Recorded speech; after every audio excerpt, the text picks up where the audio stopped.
Hello, friends and family. I hope it's pleasant wherever you're at today. Welcome to the second episode of our Listen and Learn series. And we're going to be discussing a very controversial topic today, a somewhat controversial topic with a lot of folks, a very sensitive topic, and that is the idea of white privilege. And so prepare yourself. Hope everyone will settle in. Hope that you're having a wonderful June afternoon wherever you are watching. And Henny is going to be joining us, and I'm glad that she is. So, Allie's going to be discussing with us this topic of white privilege and what that looks like in our world today. So, Allie, welcome to episode Hello. number 2. How are you today? I'm good. Making sure my afro isn't looking crazy on the camera. Okay, well, I guess that's probably the best I'm able to do. I probably should have done this before, but sometimes it looks different in the mirror than it does on camera. All right, yeah, I'm here. Well, I'm ready to go. glad you're here, and appreciate everyone who tuned in on Tuesday. We had a wonderful discussion. Lots of folks watched and lots of folks commented. Thank you for doing that, and thank you for those of you that watched after the program aired. And if you'd like to share this with someone, we encourage you to do so.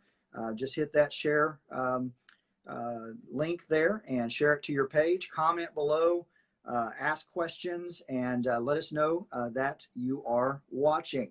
And so, just to kind of set up our episode today and our conversation, in this episode, we're going to be talking about, as I've already said, a somewhat controversial subject, and that's the idea of white privilege, because many people push back against this term, white privilege, because the argument goes something like this.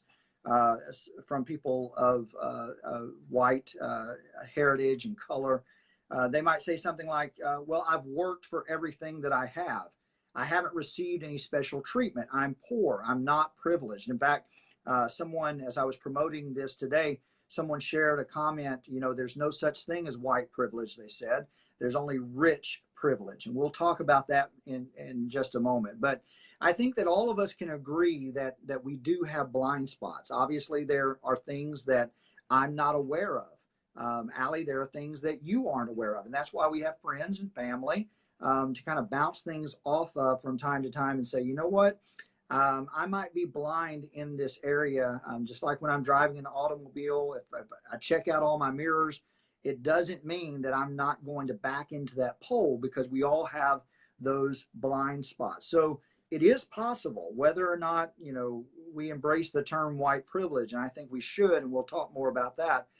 It is possible that we have blind spots about ourselves.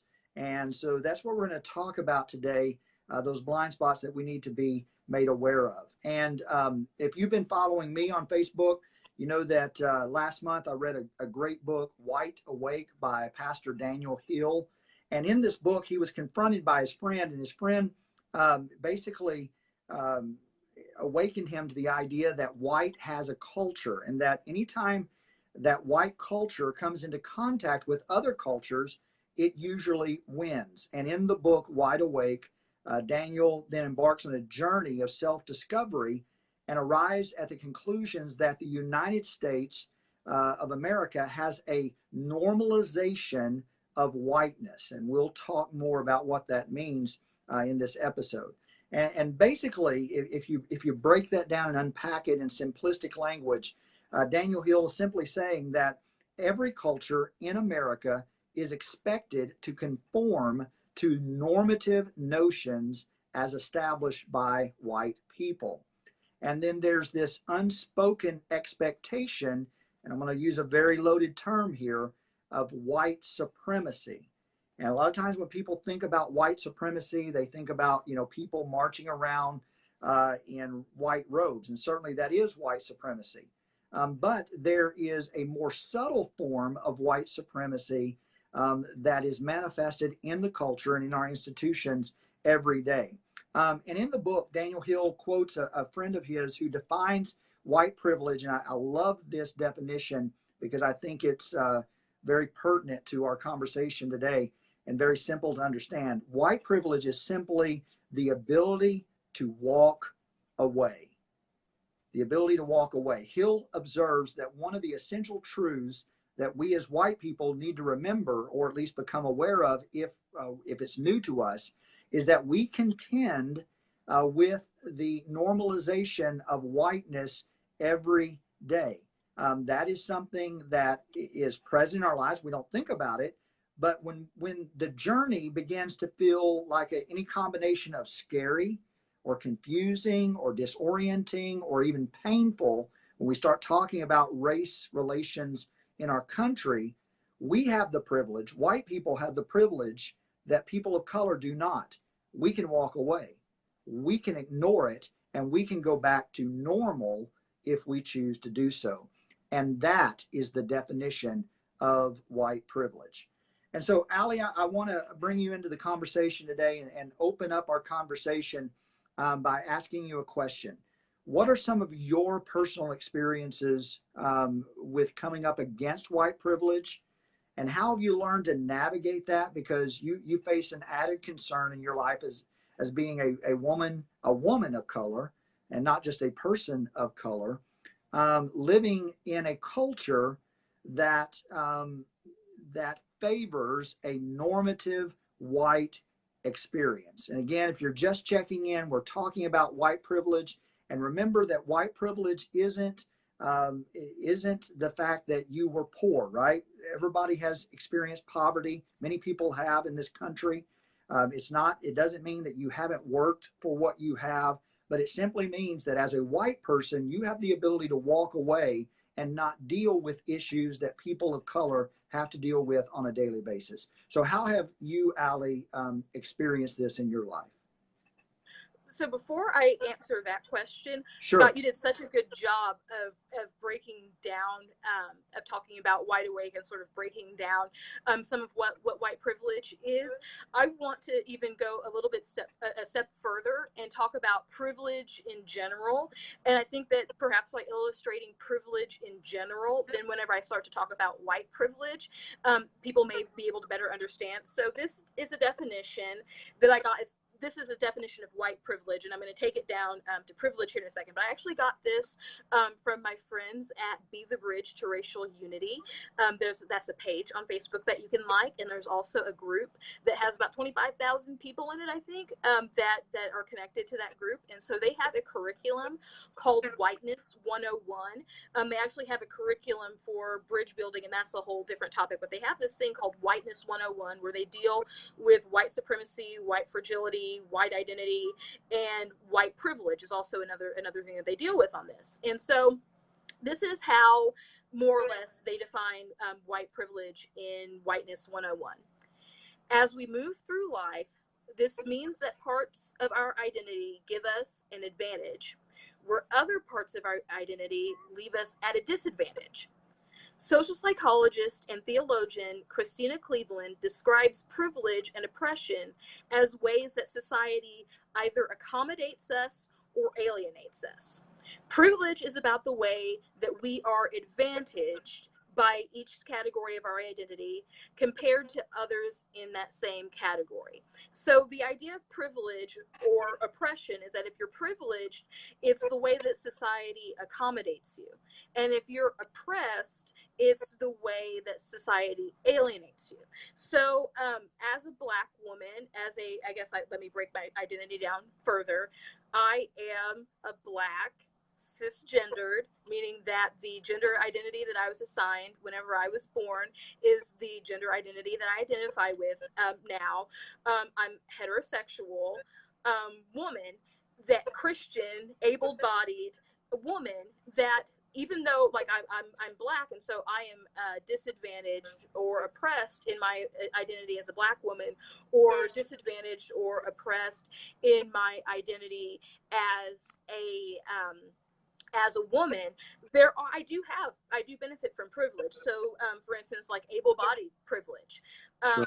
I am able to walk, I'm able to move, so I don't have to worry about having access to a building.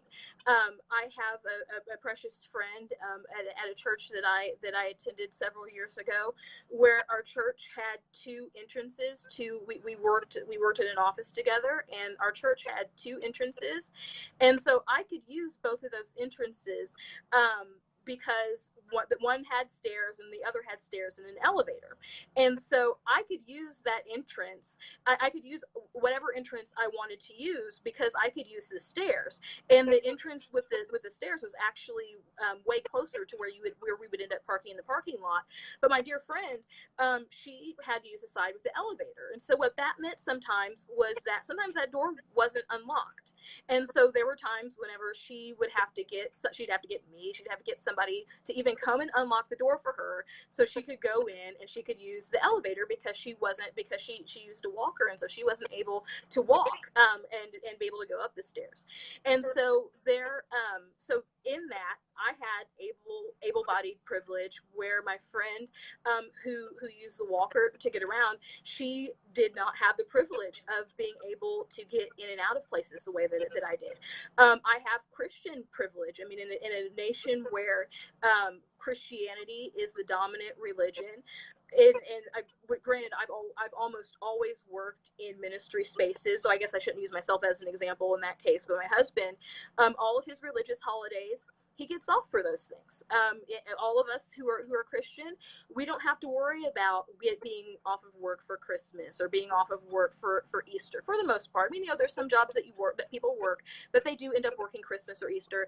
But it's the normative thing. That's what's normative. People understand your holidays. People more or less understand your religious rituals, and it's not seen as bad. So like whenever as a Christian young woman growing up in my faith, there was a couple of times in school where there were some things that I just didn't feel like I should participate in band or in choir. There was some music there were some places that we performed or some music that we did that I wasn't comfortable doing. So I was able to go to my band director. I was able to go to my choir teacher and say, you know what, I don't really feel comfortable performing at this venue. So, and then, I mean, there was a couple times that, it did ruffle feathers, but there was nobody that was there saying, oh, she's like she's trying to do this and that and trying to implement. It was just like, okay, that's her faith. It was whatever. I benefit from privilege, from class privilege a little bit. Like I'm comfortably middle class. I've grown up middle class for the most part. And I won't uncover all of my family stuff because I don't want to embarrass anybody from my family, but I've actually been kind of on both sides of the poverty or middle class thing. I had, just because of my culture growing up in an extended family. Like I was raised by my mom. I say I was raised by my mom, but being raised by my mom, I was also raised by my grandma and my aunts and uncles and cousins and everybody else.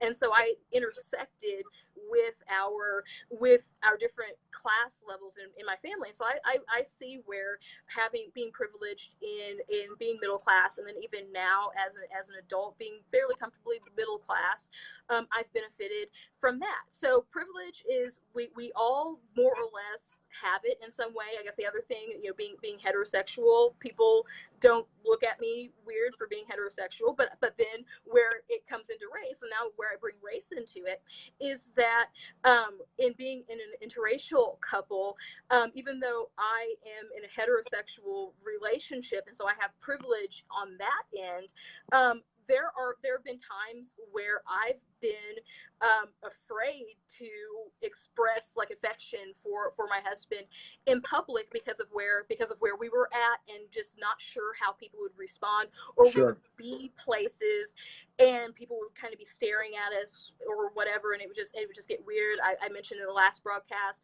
we would go to restaurants and say that we were on the same ticket and be brought the ticket separately, where we would be out with other couples, so like on a double date or with other couples couples, and everybody else's ticket came together, but ours came separately. So there's some different there's some different intersections and stuff there. So I want to establish that privilege is how we are advantaged or disadvantaged by society. So whenever we talk about white privilege, in specifically like in the racial sense, where you're talking about racial privilege, white privilege, it's saying that society advantages white people to an extent based on their race. So the way, yes, and just let me interject here that as white people, we're not going to immediately notice that, because if you grow up in a system that favors you and you never know differently, you're not going to see it. You're not going to be aware that the system and that the culture is giving you advantages. And in fact, when someone confronts you on that, you're going to be like, no, I haven't had any advantages. I've had to work for everything that I have.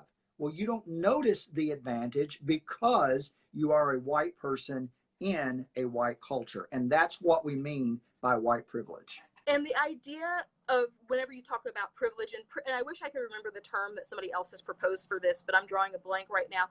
But but inherent in the pushback of, well, I've worked for everything that I have, and so I'm not privileged.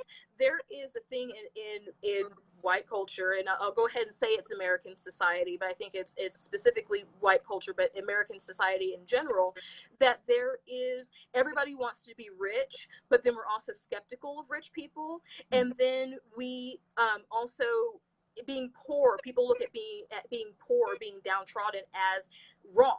And so by saying that, in saying that, well, I've had to work for everything that I've had, it's like you're saying that somehow, I've lost my train of thought, trying to think of how to craft this statement. So in saying that, like, I've worked for everything that I have, is that it's assuming that privilege is just about money. It's yes. assuming that privilege is just about work. And so it's assuming that people who don't have as much as you are somehow less worthy of you. And so if somebody's saying that you have privilege, then it's like you're saying to them that somehow they think that they're better than somebody else, but they've actually, because we have this skepticism in our nation, in our culture, of people who are rich just sort of having everything handed to them on a silver platter. And so people sort of push back against that, because that's the idea of privilege. But privilege has very little to do with socioeconomic status, because like I said, I've grown up middle class, or I am middle class, and I have privilege because of being middle class, but I'm disadvantaged in society in many other ways, I've been disadvantaged in society in many other ways. And so there is an intersection though with class and race, and so that's a whole other conversation about the intersection with class and race. And so to then answer the initial question of how have I bumped up against white privilege in my life, I mean, I would say, like, it's hard to think of just one actual thing where it's like, okay, this is a good, excellent example. Well, I'll say it in just like a general sense, that like there's in a general thing, it's like being white privilege, the way that I see it is always being believed. Like people believe you, people believe you to name your experiences. People, sure. There's an expectation, like people will listen to you. And I get to kind of see this a little bit in being married to a white man. I've been in situations, in the church, incidentally, I've been in situations where I'm the leader. I'm the person with the position, the person with the title, the person who's supposed to be doing things, and the person who's supposed to be leading. And I will make a request, whatever. And I had one incident. Wasn't just one incident, but there was one person that anytime I would ask them to do something, because I was kind of in a second in command position, and I would ask this person to do something, and invariably he would sort of be like, well, I've got to check with the one person in the organization who was above me. Well, I've got to check with him and make sure that's okay. Now, my husband, who really had no title, who really didn't have any position in the organization, asked this person the same thing, and they were like, oh yeah, sure, I can do it. And so I learned that, like, if I wanted this particular person to do something, to send my husband to ask them to do it, because then they would do it. If I went and asked that, if I did the ask, then there was always sort of skepticism and like, I've got to check. I don't know about that. I don't think I don't think that that's the right thing to do. But if my husband was always listened to, always believed. But you had something that you wanted to say. I want to Yeah. down And those are great examples. And by the way, those of you that are just now tuning in, we're having a discussion about white privilege today with Henny. I'm Scot Loyd. Feel free to comment below, ask questions, share this with friends. Thank you so much for tuning in. Every day, not every day, thankfully, but every time, unfortunately, when I have been pulled over by law enforcement, there has never been an instance in my life as a white person. I always get nervous, it's like, why was I pulled over? I always get my driver's license ready, but there has never been an instance in my life as a white person that I have feared that encounter would end in my death. That is white privilege. I think the fact that many African American males cannot share in that same feeling, and it's just a sad fact. Now, people will say, well, if they don't break the law, then they have nothing to worry about. But we have seen instances where that is simply not the case. So the fact that I can be pulled over by law enforcement, and not saying that I don't deserve it, or people that are in law enforcement aren't doing their job, that we do have to have that, obviously. But when we're talking about this in the context of white privilege, as a white male, I have never felt like I should be fearful for my life in this exchange. However, I've talked to many people of color who do not share that feeling. And I think that is a very real and very powerful example of white privilege that I live with and enjoy in my life, that people of color, unfortunately, do not. But it doesn't even have like that's a big, heavy thing. Mm-hmm. But white privilege doesn't even have to manifest in those big, heavy, kind of controversial things. White privilege can also manifest in just everyday stuff. So, for instance, if I'm actually I don't go to the mall very often for this reason. I don't go to the mall very often in my town for this reason. Is because whenever I would go to the mall, I would get followed in stores. So like in Old Navy of all places, like stuff's $5. Like why are you following me? But I go to Old Navy and people would follow me. Remember one time I was like in a Christian bookstore and was like the only person there, and the person's like watching me and like kind of following me around the store, and I'm just like, okay, like I'm not gonna steal anything. I'm just looking for a Bible. Cool, leave me alone. So just like something like that. Like white privilege is whenever you travel, not having to worry about where you go, and the refutation to that sometimes is, well, but I have to watch out for the bad neighborhood. Okay, but in the bad neighborhood, everybody in the quote-unquote bad neighborhoods, which incidentally also happen to be the neighborhoods that have black people in them, and those are bad neighborhoods, but that's a whole other different conversation. But so for instance, like I'm from the Kansas City area, and everybody always talks about like Prospect and Troost and the Paseo and how bad those streets are in Kansas City. And it's like, people are like, oh, but and those happen to be very heavily black populated areas, and so people are like, oh yeah, like I know people who've been mugged there. I knew somebody who had gotten held up at a gas station and stuff there. And so like that's horrible that happens, but like whenever I travel, I'm not just looking over my shoulder in the bad places. I'm also very aware of my surrounding in the good places, because in the bad places, like they're not discriminating. It's not, they're not discriminating. If somebody's going to kill somebody, if somebody's going to mug somebody, if somebody's going to steal somebody's car, they're not really looking at you if you're black, white, whatever. You know, I know black people who, my stepdad worked at a store and got held up and got like hit in the head. I think it was by somebody incidentally who ended up working at that store. But it was in the bad part of town. So that doesn't make a difference. But white privilege is that whenever you stop somewhere on a trip with your family, and you don't have to think other than avoiding the bad neighborhood, which is places that most of us would avoid. Just, you know, you're in Everywhereville, USA. You're not thinking about, is this place safe for me? Is this place safe for my family? Where I've traveled cross country like countless times. My sister lives in Pittsburgh, Pennsylvania. I lived in the Washington, D.C. area. My family lives in Missouri. So I've driven back and forth countless hours for countless thousands of miles.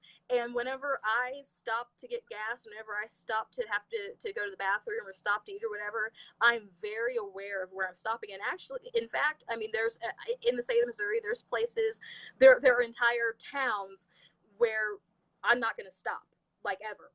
Like, where I'm making sure that like, okay, I got enough gas to get through here, or even like, you know what, I'm not going to travel through this area because I'm going to try my best to not have to travel through this area, or at least to not have to stop in this area because I know things are bad. So that's right. So white privilege is not, so just, you know, everyday things, you know, like you can get makeup at the store, you can get pantyhose in your color, whatever, that type of thing. Those are kind of everyday manifestations. Yes, and again, this goes back to our last conversation, the fact that we see in our culture, we see a normative advantage that is given to white people, whether it's the makeup that they need, the accessories that they need, and then even going into a store and becoming a person of suspect. I saw someone, a question pop up, and you can address this if you'd like. Why the question was, why do you assume that if you're being followed in a store, it's because of your race? And of course, my quick response to that is because white people aren't being watched with the same suspect eye that people of color are being watched and followed. And I've been in the store with friends before, and yeah, I remember, like, I had a friend that we go to JCPenney, that we go to JCPenney and stuff a lot. And it's just, or, you know, being places with my husband that just miraculous, like people would be looking at me or kind of, you know, hey, do you need help? Hey, do you need help? And then as soon as the white friend appeared, all of a sudden I wasn't being asked if I needed help every 5 minutes. Yeah, and see, this is another example of what we talked about last time, whereas a person of color, when you describe your experience, you can't own that experience, but an excuse has to be made or reason has to be given as to why you experienced this. If somebody that was white said, hey, I was being followed, nobody would say, well, you know, are you sure that happened?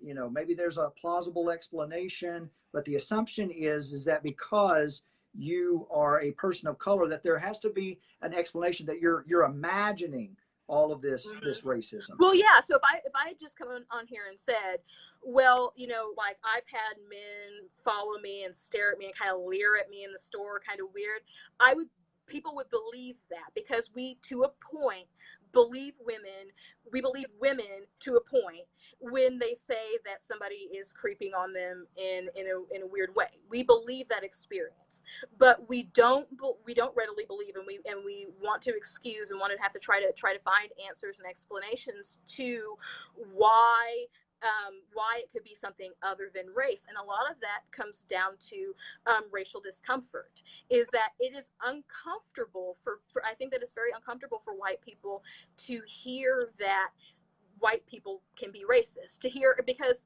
it's so, I don't know how to craft this statement, but white culture is so unique. It's very different in that it's very paradoxical in that white people don't really feel like that they have a culture until, like, somebody else pipes up and says, hey, I have a culture. And then it's like, oh, well, yeah, I do too. Or usually it's, oh, well, you know, everybody does that. It's very paradoxical in that white people see themselves individually, and this is science is a study This isn't Allie talking. This is you can go and open up books and read about white culture and read about these things. And white people tend to view themselves individualistically, yet whenever you say like white people and you make that generalization, everybody takes it personally. So Right. it's like Yeah. but and that's paradoxical, because black people are what black culture,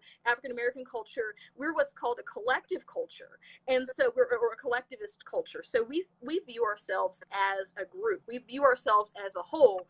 Yet if you say black people blah blah blah blah, I can be like, oh yeah, that's me, or I can be like, that ain't me, I don't do that. And so it's just paradoxical how like black people, that we think of ourselves as a whole and think of ourselves as a collective, but we can very easily like individualize within that and say, yeah, we're not monolithic, we don't all do that. But with white people, if you generalize like that, white people are very rugged individual. Like that's the culture, is that you don't see yourself in the same way culturally that I do. But then if you make a generalization like that, it's like, oh no, like that's like not all white people. It's not me. So I don't even know how to correct that or how to think of that. That's that's more of an observation. I don't really know what to do or where to go with that. But that's just more of an observation. And that comment made me think of that observation that I've had, because I think that the comment, and I'm not ragging on you. Thank you for your honesty. This is what we want, is to ask these questions. And so I certainly don't want to put down your question. Who asked? I don't want to put that down at all. But I'm saying that it's very interesting where the pushback comes from, because it's almost like me saying that yeah, white people followed me around in the store, white people have done this. It's almost like, but there has to be a seeking of another explanation. But we don't do that like with creepy men. We don't say, like, somebody's like, oh yeah, there's a creepy man in the Walmart parking lot staring at me. We don't ask the woman to say, oh, but are you sure he just wasn't looking past you? Are you sure he wasn't looking at something else? Are you sure that your fly was unzipped? Like, right. Yeah. But that would be out of place. We would totally be like, oh my goodness, this creepy dude was leering at you in the Walmart parking lot. Oh my gosh, creeper!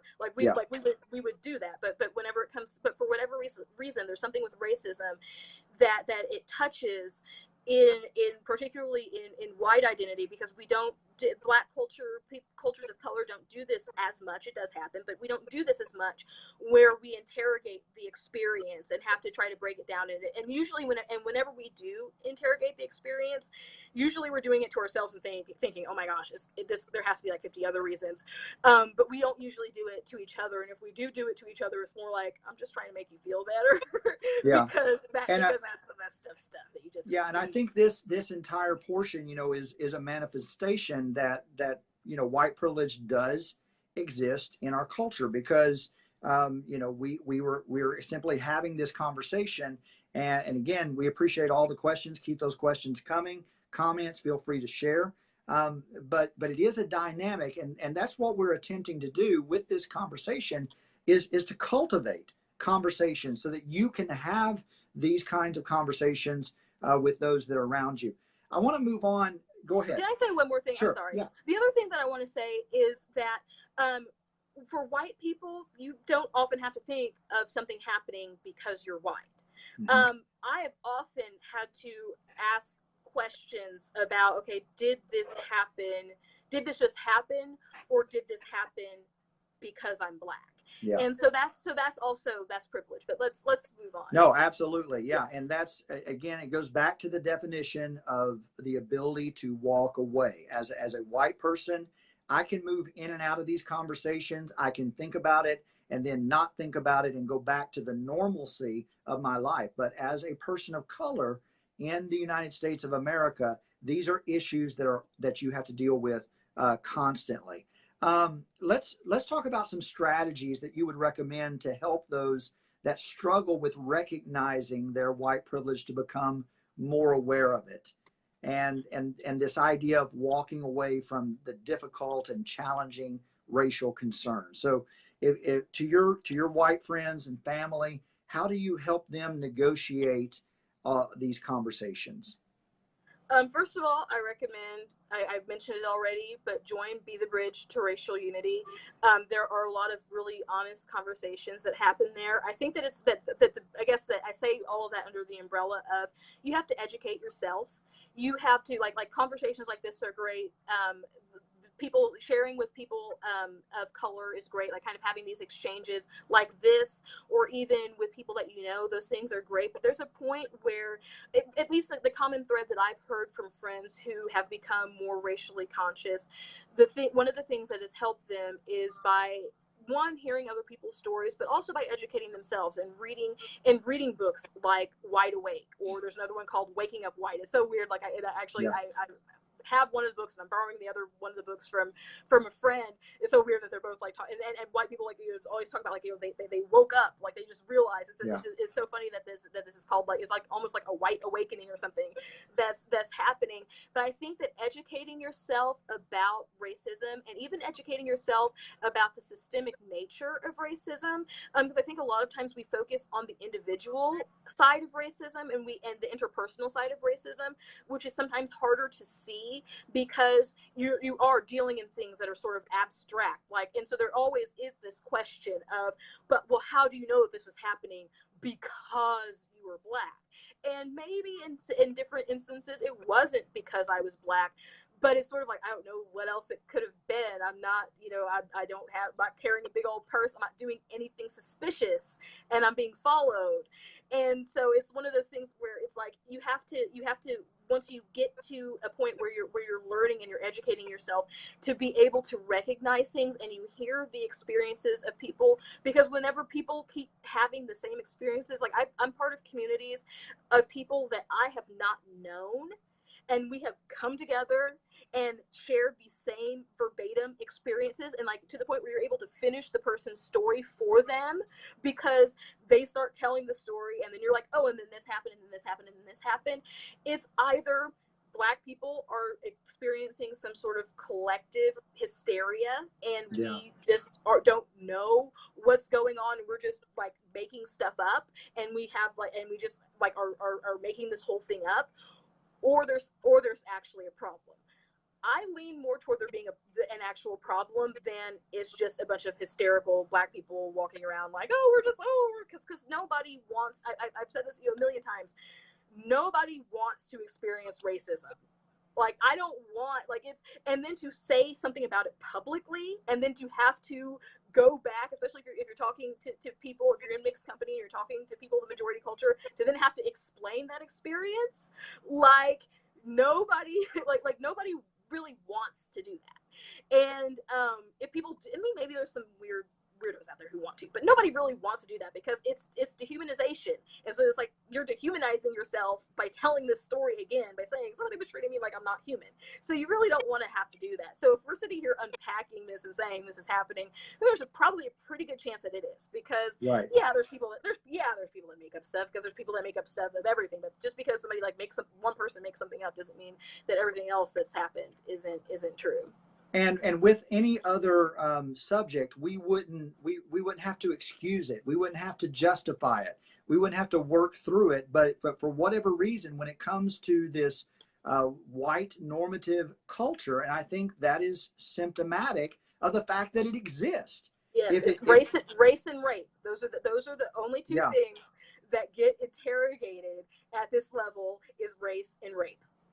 You mentioned the idea of systemic racism, and you know that is a hard pill for many people to swallow, because as we talked about in our last conversation, many people, you know, will relent and say, hey, we've moved on, we've made progress, that was the past, this is now, look at how much better people of color have it. Those are a lot of the phrases that you hear bandied about.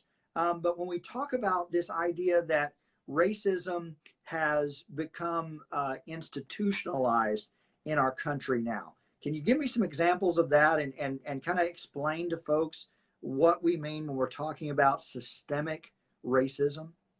So systemic racism, say very briefly what it is it's basically whenever, or another word for it would be institutionalized racism, would be racism that takes place, that takes its shape in the institutions of society. So things like schools, things like law enforcement, prisons, the environment, different things like that. That there are systems that oppress people of color through those systems. There's systems that oppress people by virtue of how they are structured. So an example of that would be something like the school to prison pipeline. Right. I talked to a pastor recently in Richmond, Virginia, who was his church was part of an initiative to push out basically a prison that was going to be built in their neighborhood. And the way that they were predicting how this neighborhood was going to be built, or how this prison was going to be built, was by looking at the number of Black boys that they had in like the 3rd or 4th grade. And so they decided that this company that was these people who were going to build the prison, they decided that they wanted to build the prison in this neighborhood because there was a high concentration of 3rd to 4th grade Black boys. And so this church, with other churches, they were able to push this idea out of their neighborhood. But in talking about the school to prison pipeline, it's little boys, especially little Black boys, especially little Black girls to an extent. There are predictors that if a kid gets kicked out of preschool, I'm not even really sure how you get kicked out of preschool, but it happens to Black kids all the time. If you get suspended or expelled from preschool or kindergarten or whatever, there are different predictors as to whether or not you're going to end up in prison. And so there's a little bit more nuance to that. Right. It's not as simplistic as that.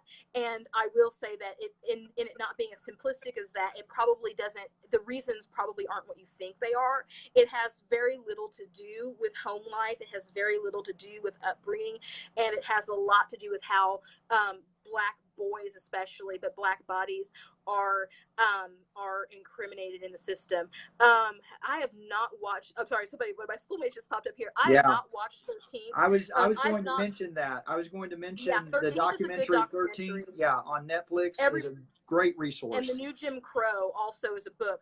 I own both the New Jim Crow and I have access to 13th. And I have not been able to bring there's some reasons that I just have not been able to bring myself to watch it yet, because there's some things that hit a little too close to home in both of those things. So I just haven't been able to bring myself to engage with it yet. So I'll mention about 13th specifically, since I have watched it and it was very instrumental in opening my eyes to this idea of systemic racism. What that documentary does, it traces throughout past administrations, I think going all the way back to the Nixon, perhaps the Johnson White House, about how the idea of law and order, something that obviously all of us would embrace. No one wants to live in a society without law and order, but how that phrase has been subtly turned into an idea that results in the mass incarceration of Black males in this country, and how every administration has supported that. And now we live in a nation where we can't build enough prisons. We can't build them enough to keep up with capacity. And of course, the simplistic pushback that you hear so often, people just should not break the law. But if you look at the statistics and you see that Black males in particular, for crimes that their white male counterparts would receive parole for, and those Black males are being incarcerated, we have an issue in this country. We have an issue that we need to deal with and we need to address. And that kind of leads me to my next question that I had prepared. And when we start talking about this idea of white privilege, it can make a lot of white folks very uncomfortable, and leads to this idea of white fragility. And I want to talk about that a bit, because white fragility is how, when we get into these conversations, white people, we tend to become very defensive. We tend to become very uncomfortable, and we push back, and we push back hard, with ideas of like, well, now, because we're doing all of this, we've landed at reverse racism is a term that you hear thrown around a lot. And I think that's a result of white fragility. So talk a little bit about that, if you will, Allie. Yeah, so white fragility. This term, I believe, was coined by a white woman named Robin DiAngelo. She actually has a book that is, I don't think it's out yet because I pre-ordered it from Amazon and I don't think I have it yet. But then I've also been getting a lot of books lately, so who knows? But I think it comes out the 26th. She's been working on this idea of white fragility for years. And if you Google Robin, then it's D-I Angelo.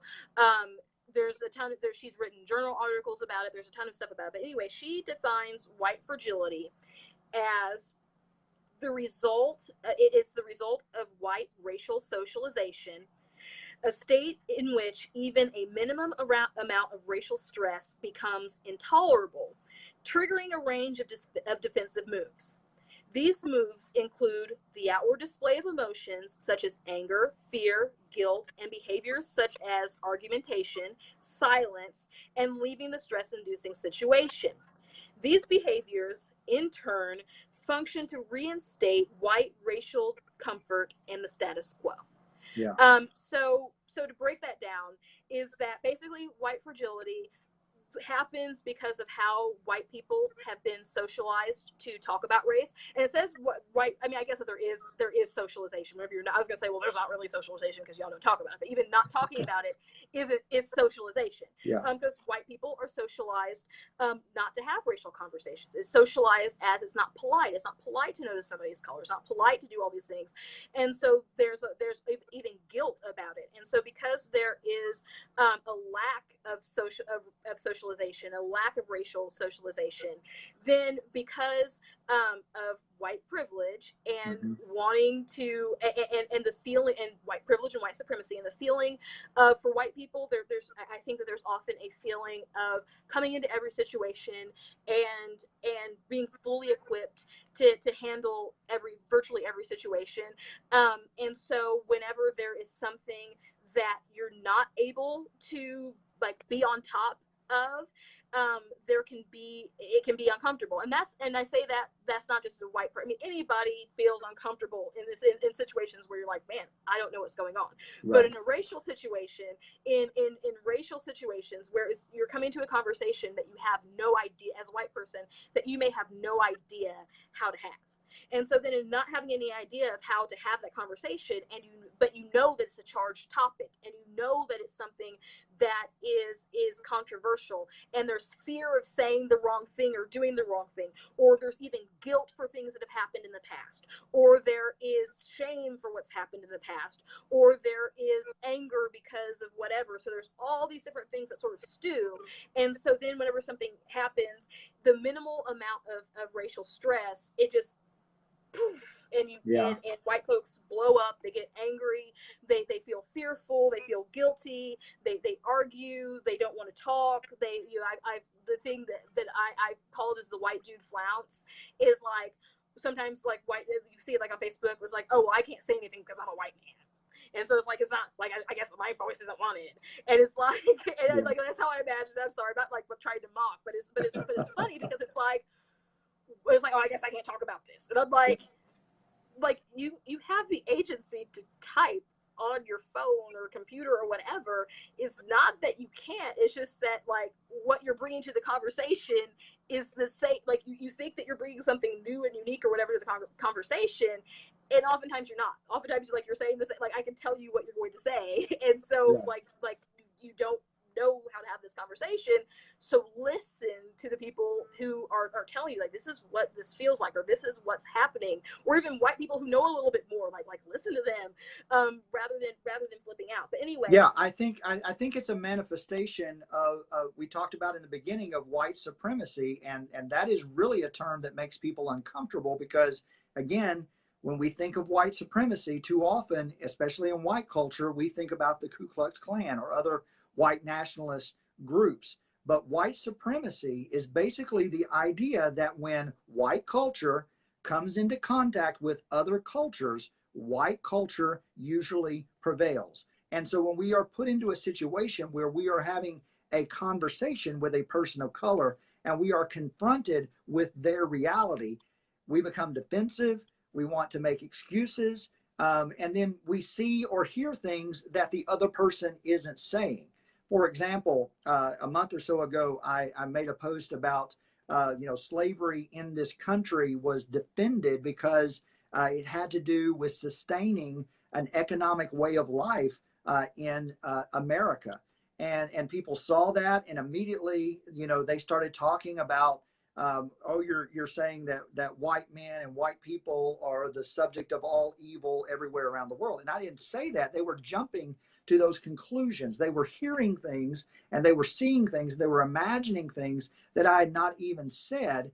And here's what I think would be very helpful. And this goes for everyone. The old axiom, seek first to understand and then to be understood. And listening goes a long way. Not listening to anticipate what you're going to say in response to the argument, but listening to understand what the other person is saying. And we have this little game. I happen to coach collegiate debate. And so I tell my students that one of the best benefits of debate, if you do it right, is that you should learn that you are not allowed to disagree with someone or to push back on their perspective until you can articulate that perspective to their satisfaction. And so when they say something, you repeat it back to them. And when they nod their head and say, yes, that is absolutely what I'm saying, then you are qualified to disagree, but then and only then. Yeah, that's a really good point. I think that there's even with the white fragility and white privilege component, I think that there is. It's funny that you mentioned debate, because I think that there is a component of where people enter into these conversations as if they're a debate. Yeah. And they enter into these conversations as if my reality and my experience are up for dispute. And once again, race and rape, those are the only two things that we do that with. And I think that it's so important that if you disagree or if you're not sure, is to listen. And that's something that, once again, I guess I need Be the Bridge to pay me, because I've been bigging them up all day today. But that is something that in the Be the Bridge to Racial Unity group that they really emphasize is listening. Yeah. And actually, if you join that group, they require white people to do, well, not white people, I was gonna say white people, that's inaccurate. They require everyone to do a 3-month listening period, but it is especially enforced for white people, and they probably would not like me saying that, but often, because I mean it's 25,000 member group, you can't say, yeah. But because the people who's cutting up usually are white people that come in fragility. Like, I mean, I'm sorry if that offends somebody, but that's usually what happens. Is it's reality. Cuts up, and then somebody comes in and cuts up, and then the moderators, the admins, go and look and be like, oh, you joined this group like a week ago. Like, be quiet. And so, and they have some learning modules and stuff for you to go through. But the whole idea of Be the Bridge to Racial Unity is listening, because this is something, and I've done a lot of white generalizing, like saying, white, and I know that makes white people uncomfortable. I know that white people hate to do that. I've not found a more effective way to say it other than to say it in generalizations. So that's something that I probably will say what I want to say, and then we'll address and then say what I want to say.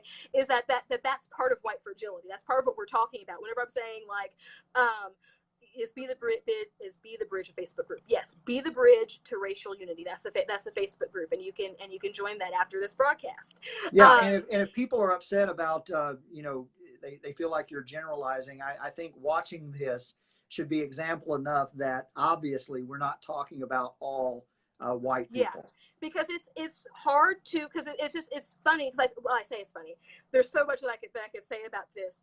I think that in race conversations, a little bit of my psychology background coming in, but white people haven't reached Piaget's level, what he called like his stages of development.